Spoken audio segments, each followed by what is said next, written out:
And this invisible enemy has deployed ways how to attack our lives, our families, our destinies, our children, our businesses.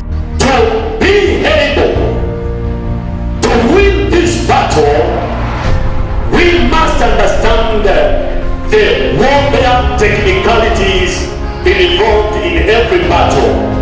After all that you have gone through, and all that you are going through even now, after all these challenges, after all these problems, there is a reward.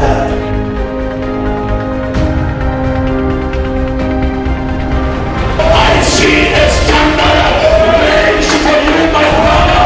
I see a standard raised for you, my sister. I see a standard raised for you, young man, because now it is time to rise up from the floor.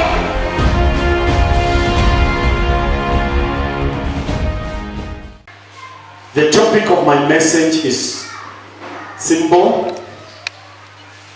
I'm going to speak from the subject, it is over. It is over. Amen. Maandiko hayo tumesoma, waraka huu wa Timotheo, waraka huu wa pili wa Timotheo, Paulo mwenyewe ndiye anaongea mambo haya, na akiyaongelelea anazungumza na kijana yake ama kijana wake wa kiroho anaitwa Timotheo. Timothy is a young spiritual son of Apostle Paul, and during this time Paul is almost wrapping up the work of ministry, and he is coming to conclusion, to the end of his journey in the ministry. And as a wise servant, he had brought a young man by the name Timothy, whom now he is charging him and giving him counsel on how to take over the mantle and take the gospel, because Paul is going to take a rest from this long journey. And these words we have read are words that are used commonly when we are sending off a loved member of our family or even a friend. We normally see this portion of scriptures in the program, which says, I have fought a good fight. I have completed the course, and I have kept my faith. Praise the name of the living God. Inashangaza sana mimi when I see believers in the 21st century living a very comfortable life and forgetting that we are in war with an invisible enemy. And this invisible enemy has deployed ways how to attack our lives, our families, our destinies, our children, our businesses, and anything that concerns us. We have an enemy who is so determined to stop you at any point of time, and if possible, terminate anything good in your life. And therefore, it is amazing the believers of today, bearing in mind that we have such an enemy, and looking at the kind of life that we are living, laxity in the house of God, and carelessness in the walk with God, and a lot of ignorance when it comes to the dealings in the things of God. But I believe today, after this sermon, your life is going to change. Tell your neighbor, I'm ready for a change. Because I'm coming to an end of a season. Tell your neighbor, I'm coming. Mwambie wewe sasa, I'm coming to an end of a season. Amen. Now, Paul is talking to young Timothy the way I'm talking to you, and Paul is telling Timothy, I have fought a good fight. A fight is between two or more people. There cannot be a fight without the second person. There cannot be a fight without the second enemy. There cannot be a fight without an enemy around. Praise the name of the living God.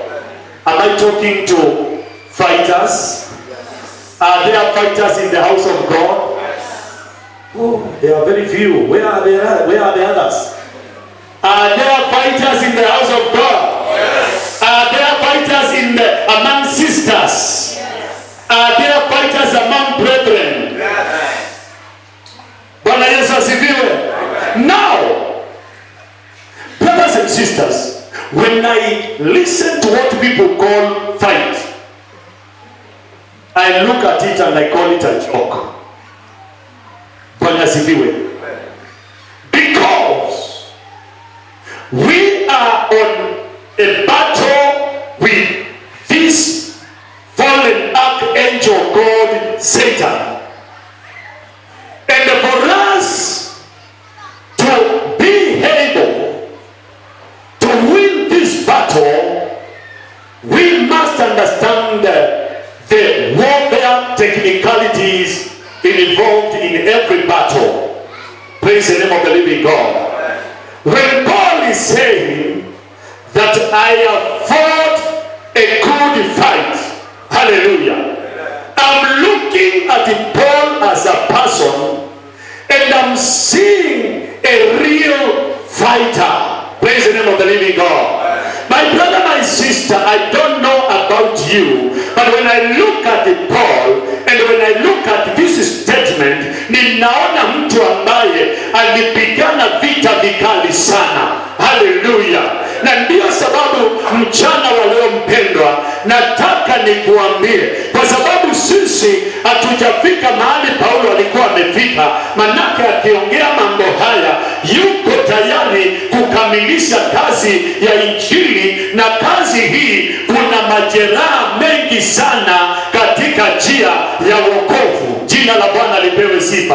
Wapendwa, nataka nikuambie, Paulo anapoongea mambo haya, ninamuona Paulo yule ambaye alikuwa ndani ya merikebu na anapelekwa kusimama mbele ya Kaisaria, na pale akiwa ndani kama mtumwa, akiwa kama maabusu, ninamuona Paulo huyu angali anasimama na imani, na angali hajamkana huyu Mungu, na angali hayuko tayari kuondoka kwenye vita. Unajua kuna watu tayari waliondokea vita kitambo, wao ni kukuja kukaa kanisani, lakini mambo ya vita waliondoka kitambo. Praise the name of the Lord.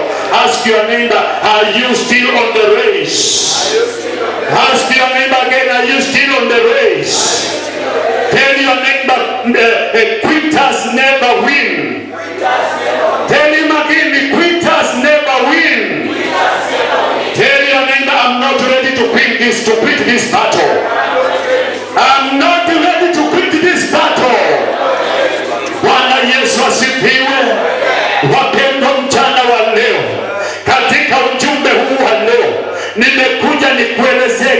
kimoja, ya kwamba tuko vitani, na vita tunazopigana hatupigani na wanadamu. Sisi tunapigana vita ya kiroho. Haleluya!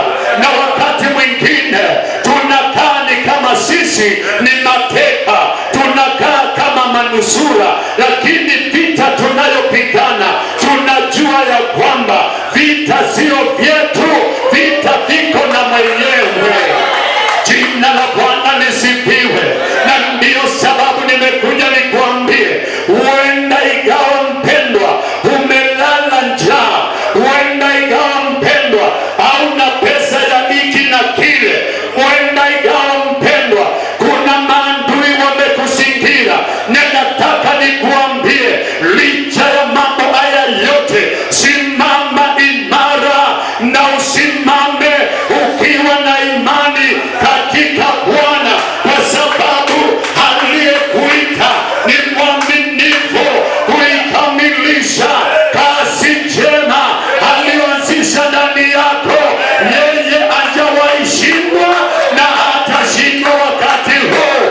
Wacha nikutie moyo mpendwa, hata kama hauna pesa, nataka nikuambie bado wewe ni mshindi, maana Biblia inasema mimi ni zaidi ya mshindi. Haisemi ya kwamba ukiwa na pesa ndio utashinda, inasema wewe ni zaidi ya mshindi.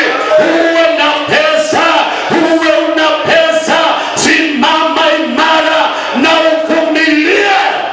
Bwana Yesu asifiwe. Paulo yuko ndani ya merikebu, yuko pamoja na wengine wafanya biashara, na yeye anapelekwa kama maabusu akashtakiwe na kusimama mbele ya mfalme. Lakini Paulo katika hiyo hali angali anawasiliana na Mungu, angali anawasiliana na Mungu. Hajasema nimechoka. Mpendwa, usichoke, maana wamngojao Bwana ni kama mlima Sayuni usioweza kutingizika, kama vile Yerusalemu imezungukwa na mlima, ndivyo Bwana amewazunguka watu wake na utukufu toka sasa hata milele. Hiyo ni Zaburi 125 mstari wa kwanza hadi wa 3. Mpendwa, nataka nikutie moyo, nikuambie pesa bila pesa, simama kwa imani. Pesa bila pesa, pesa bila pesa, mtumainie Bwana. Uwe umelala njaa, uwe ujui utakula nini, mtumainie Bwana. Uwe hauna hiki na kile, mtumainie Bwana. Maana mpendwa, mahali tumefika hatuwezi kurudi nyuma. Biblia inasema sisi hatumo miongoni mwao wasitao na kurudi nyuma. Hatutarudi nyuma. Tulale njaa, tusilale njaa, tutasonga mbele. Tulale njaa, tusilale njaa, tutamwamini Mungu wetu, kwa sababu Zaburi 20 mstari ni wa 7 inasema ya kwamba some trust in chariots, others trust in horses, but we trust in the name of the Lord. It doesn't matter, my brother, it doesn't matter. What matters here, there is a crown laid ahead of you. I say today, there is a crown laid ahead of you. A crown is for victors. A crown is not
apewe sifa.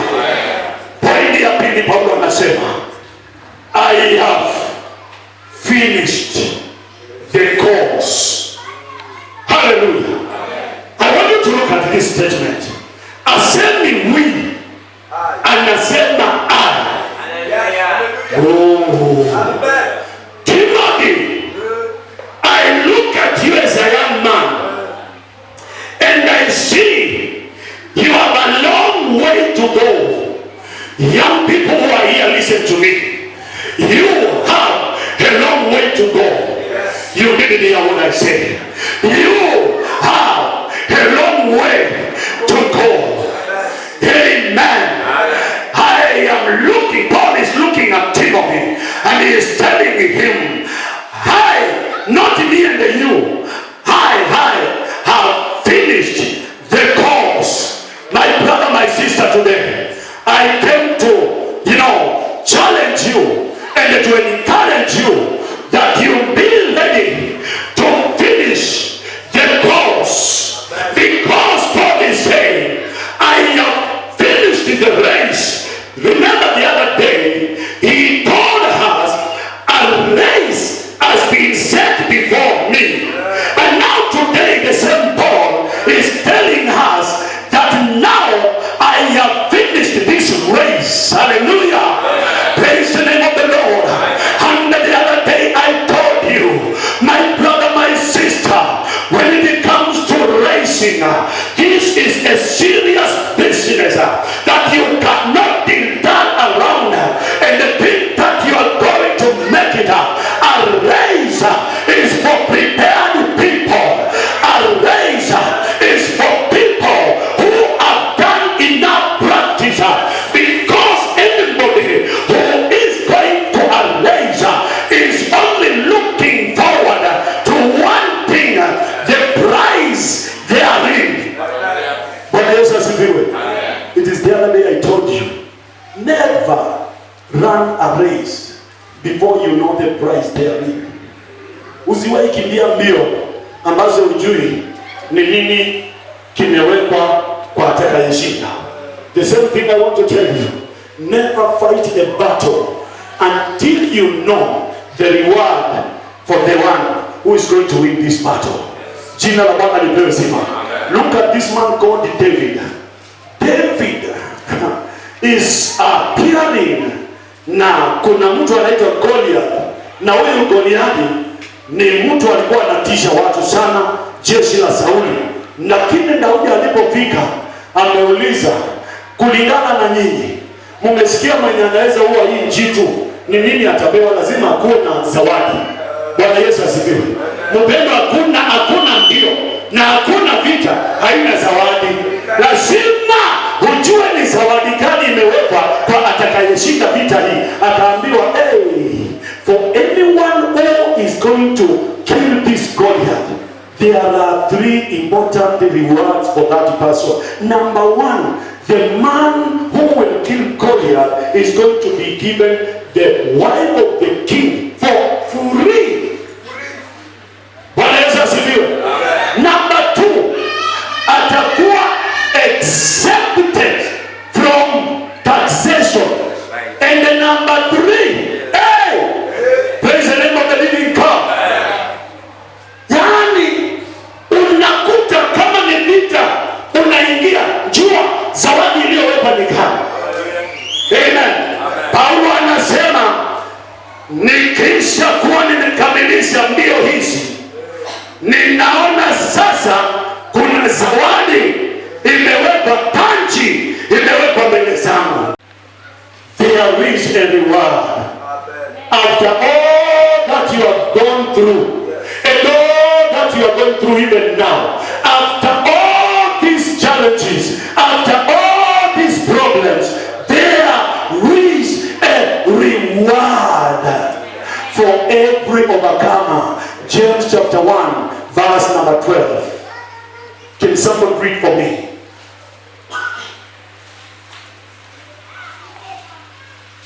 Bwana Yesu asifiwe.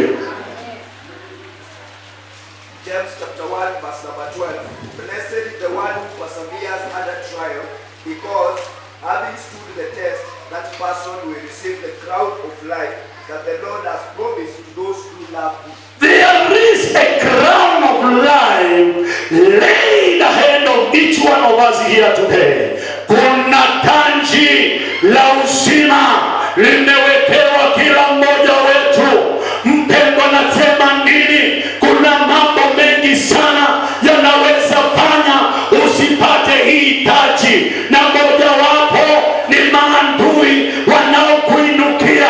Yawezekana maadui wakikuinukia ubadilishe mtazamo wako, badala ya kuangalia Kristo unaangalia maadui.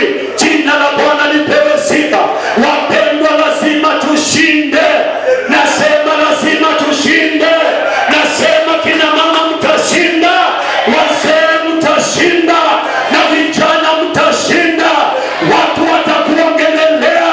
Endelea na kuamini Bwana. Watu watajaribu kukukata chini. Endelea na kuangalia kumwamini Bwana. Watu watakufanyia madharau. Endelea na kuamini Bwana. Watakuita majina.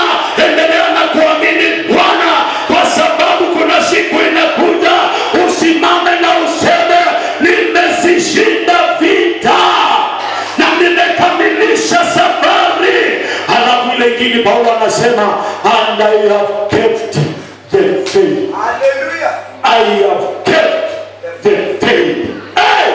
Bwana Yesu apewe sifa. Nimeweka imani katika bahari, nikipelekwa kusimama mbele ya mfalme Kaisaria. Nilikuwa na imani Mungu yuko upande wangu. Mpendo, wacha nikuambie, hata kama hujapata school fees, kuwa na imani.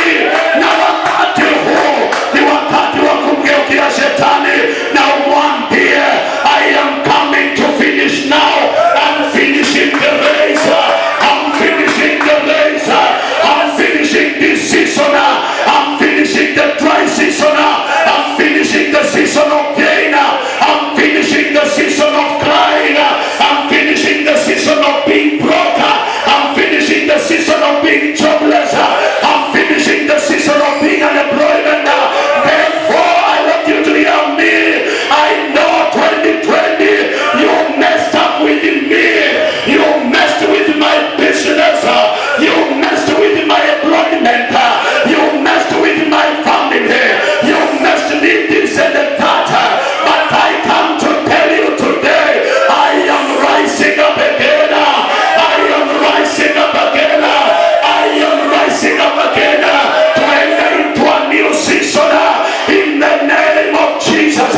Biblia inasema Malaki 7:8, maandiko inasema maadui zangu msinichekele na msiwe na furaha wakati nitakuwa nimeanguka. Msifikirie kukosa kazi ni kitu kwangu. Nina imani na yule aliniita. Kazi haijaenda mahali, kazi haikuenda mbinguni, ni kazi tu iliniacha na nitaipata pale mbele, kwa sababu leo hii ninaishi ya kwamba nimemaliza msimu wa ukavu, nimemaliza msimu wa kilio, nimemaliza msimu wa madeni, nimemaliza huo msimu, naingia msimu mwingine, maana ninajua na nina imani kwa yule aliyeniita. Jina la Bwana lipewe sifa. Wapendwa, wote nikwambie kitu kimoja. Vita hii lazima tushinde. Manake sisi ni zaidi ya washindi. Now listen to me. The Bible says Daudi baada ya mtoto aliyezaa na mke wa Uria, baada ya mtoto huyu kufa, kabla ya kufa, wakati mtoto alifanyika kuwa mgonjwa, the Bible says David was so stressed. Alikuwa amepata stress ya hali ya juu sana. Jina la Bwana litukuzwe. Biblia inasema ya kwamba alienda kwa chumba na akalala flat kwa mchanga, sio kwa sofa set. Haleluya. Na Daudi akiwa amelala pale, Biblia inasema ya kwamba wafanyikazi wakaenda na wakamwambia mfalme, tafadhali amka ukule. Daudi akakataa, amefunga, hataki kula, ana huzuni, amezushika chini, moyo is so low. And when you look at his life, he was completely down. But let me tell you, my brother, my sister, the Bible says one day Daudi akaangalia wafanyikazi wake wanaongea, whispering to one another, and the Bible says David perceived, praise the name of the living God, David perceived. Perception has to do with your mind. Hallelujah. Amen. Brothers and sisters, perception has a lot to do with how your new year 2021 is going to look like. What you perceive will determine how this year is going to be.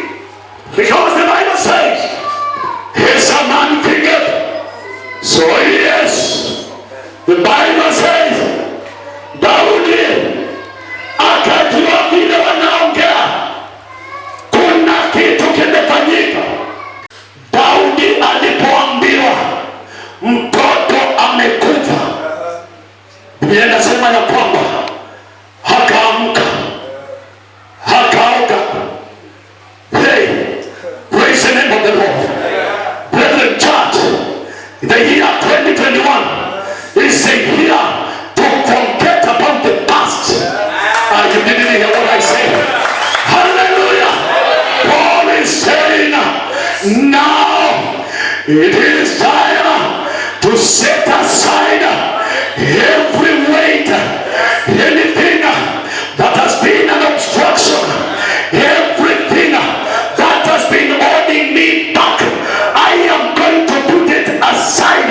I am going to put my pain aside. I am going to put my lack aside. I am going to forget about my enemies. I am going to forget about what they have said. I am going to forget everything that has been causing pain in me. For I can see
I see the garment of shame. I see the garment of shame. I see the garment of begging.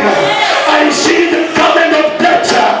I see the garment in front of you. I can see God. The Bible says in the book of Isaiah, chapter number 62, I shall call you by a new name. Walikuwa wanakuita aliyeachiliwa.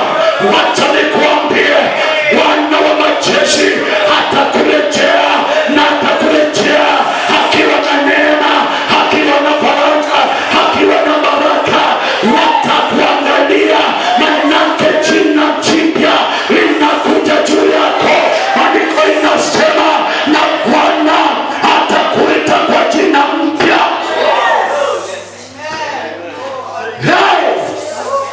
Hallelujah. Hallelujah. Hallelujah. The Bible says, and when David got the report, the child is dead, he was not ready to go deeper down, because his life all along was on the trajectory of going down. But this time around, it is confirmed the job is gone. Let me change these garments, because I need a new garment for the new season. My brother, my sister, don't enter into a new season with the old garments, because the Bible says there is no way you can take a new wine and put it in an old wine. Hallelujah. Huwezi chukua mvinyo mpya. Hii ni nafasi ya mazingira mzee. Naingia katika mazingira mpya. Nahitaji kuwa mpya. Jina la Bwana lisifiwe. Hallelujah. Isaiah 52 verse 1 to 3. Hallelujah. Ninapomalizia, Biblia inasema, amka, amka, binti Sayuni. Hey, somebody here has been sleeping, giving up, thinking that you are finished. What is finished? Hallelujah. Tumemaliza safari ya majira mzee. Saa hii Isaya anakuambia, amka, amka, ujitie nguvu, binti wa Sayuni. Nimekuja nikuambia mpendwa, mambo ya 2020 weka kando, weka kando, weka kando, weka kando, weka kando. Kinachokuhuzunisha weka kando, kilichokuvunja moyo weka kando, marafiki wabaya weka kando, waliokutesa weka mateso kando, uchungu uliopitia weka kando, ndoto zako ambazo hazikutimia weka kando. Tunaanza upya. Biblia inasema, I am the Lord and the Lord. I'm about to do a new thing. Hallelujah. Hallelujah. Hallelujah. Mumesema mtoto amekufa. Mumesema mtoto amekufa. Na unajua wafanyikazi wanaume walisema hivi, unajua wakati mtoto alikuwa hai tulimwambia amke akule, akakataa. Saa hii tukimwambia amekufa si atajiumiza. Wacha nikuambie mpendwa, baada ya hiyo ripoti, suddenly David is now rising from the floor. Biblia inasema, amka, amka, binti Sayuni, ujitie nguvu mpya. Maandiko inasema, jikungute mavumbi,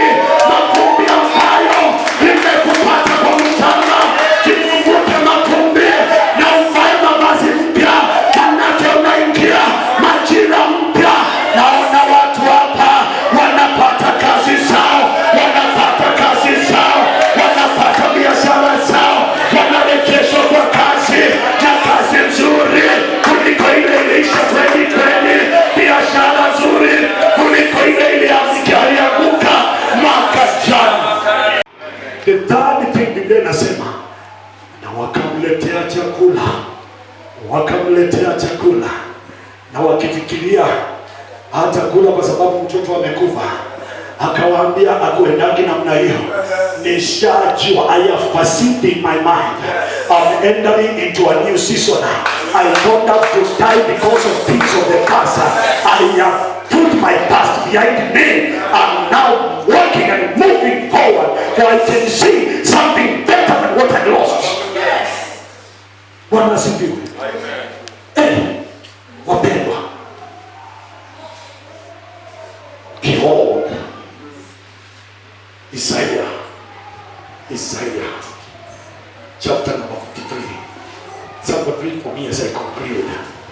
Isaiah 43 verse 18. I think. Kindly check and read for me very quickly.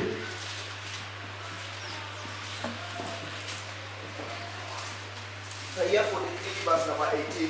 Forget the former things. Not dwell on the past. Simama. My sister, my brother, I don't know what happened to you in that previous year of pandemic, but the voice of the Lord is telling you, forget about the former things. Forget about the former things. Endelea. Forget the former things. Do not dwell on the past. Verse number 19. See, I am doing a new thing. Now it springs up. Do you not perceive it? I am making a way in the wilderness and the streams in the wasteland. Bwana Yesu asifiwe. Isaiah, Mungu akiongea na Isaiah, akamwambia ongea na wana wa Israeli waambie, ninajua yote waliopitia, ninajua yote waliopoteza, ninajua kilio chao, ninajua mateso yao, ninajua hali yao, lakini ili waweze kupata msaada, waambie wasikae kwa mambo yaliyopita, waambie wasahau uchungu walipitia, waambie wasahau mapito machungu, waambie wasahau kilichopotea, waambie hayo yote wayaweke nyuma, wasikae pale, kwa sababu mimi ni Mungu, na mimi Mungu niko tayari kutenda jambo jipya. Niko tayari kutenda jambo jipya. Mimi ndiye Mungu niliyotengeneza njia katika bahari la Shamu. Ni mimi yule nilitengeneza njia katika mto Yordani. Ni mimi yule nilisababisha maji ikatoka penye mwamba pale nyikani. I slept angry. I overlooked anger. They backbited me. I assumed they were not there. They laid schemes to trap me. Jehovah, God of heaven, destroyed their evil schemes. And to this point now, I have fought a good fight. I have believed when I didn't have time to believe. When I saw darkness, I believed the God of the light. When I had nothing in my pocket, I believed the God who provides. When I was sick to die, I believed Jehovah Rapha, who is my healer. And to this far, I have fought a good fight. And when things were so bad, I have believed. And then now, because of believing, I have finished the race. I, not me. Bwana asifiwe.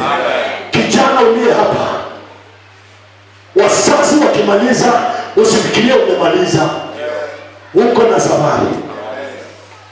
Because Paul is saying, I have fought, not we. It is I.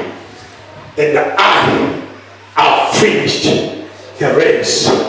And now, hallelujah, I have kept the faith.